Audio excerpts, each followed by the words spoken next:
Hi guys! We visited Camotes Island, which is 2 hours by ferry from Cebu.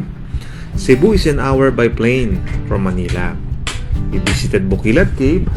This is one of the top 5 tourist spots and one of the island's wonders and the largest cave. This cave has cold waters and with fishes one can swim in. The cave is open 7 days a week from 7:30 a.m. to 4:30 p.m.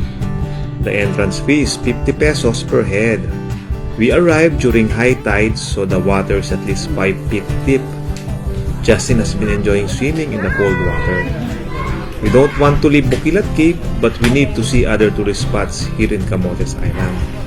If you want a nice experience in Camotes Islands, just message me so I can refer you to the approachable local tourist guide from Cebu, Philip, Charlene, Ariel.